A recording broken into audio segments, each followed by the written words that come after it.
La location de voiture entre particuliers, c'est la galère. On me demande de parler un peu des galères que ça engendre parce que les jeunes puceaux vont voir ça, ils vont croire que c'est finger in the nose. Alors, en effet, il y a beaucoup de problèmes avec la location de voiture entre particuliers et c'est de ta faute.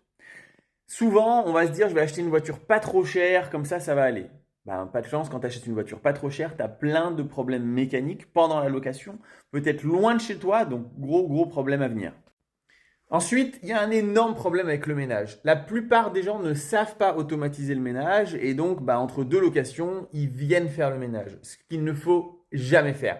Perso, je laisse mes voitures 6 mois et je fais pas du tout le ménage. Ensuite, il faut être réaliste, il y a quand même parfois des problèmes de rayures. C'est-à-dire que la personne loue ton véhicule et te la rend rayée. Alors si tu donnes les clés toi-même et que tu fais la réception, tu vas le voir et donc pas de problème, l'assurance va te rembourser. Mais si tu as utilisé le boîtier Connect et je te conseille de l'installer, ça t'évite largement de devoir perdre beaucoup de temps à toi donner les clés.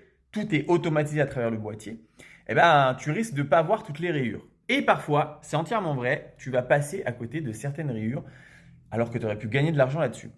Donc, que font la plupart des gens? Entre deux locations, ils vont voir les voitures. Et du coup, c'est chronophage. Ils vont voir les bagnoles, ou bien ils donnent les clés, ou bien ils font le ménage eux-mêmes, ou bien ils ont des vieilles voitures, donc ils ont des problèmes de réparation. Et tout ça fait que le business est absolument pas ouf. Mais ça, c'est ce que je te disais en début de vidéo, c'est ton erreur. Tu dois rien faire de tout ça.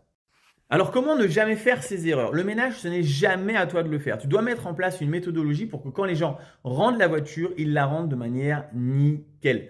La voiture, il faut que tu la sélectionnes, prendre des bagnoles fiables qui ne tombent jamais en panne. Les rayures, perso, ma solution, c'est de m'en fiche complètement. C'est-à-dire, prends-loup ma voiture, rends-la rayée, je m'en tape. J'ai une telle rentabilité que je préfère ne pas perdre mon temps. Évidemment, au début, quand c'est ton seul bébé, tu as envie d'aller voir ton investissement. Moi, j'ai plein d'autres investissements. Donc, je me détache et je m'en fous. Raye ma voiture. Tous les 2 ans, je lui refais une carrosserie ou une partie de la carrosserie, je repars choc. Et puis, problème réglé. Et évidemment, je ne donne jamais les clés. J'utilise le boîtier Connect pour me remplacer. Donc, si tu fais ces 4 erreurs, le business n'est pas si ouf que ça. Et si tu fais les 4 choses correctement, moi, je laisse mes voitures en avril, je vais les voir en novembre et j'ai rien à faire.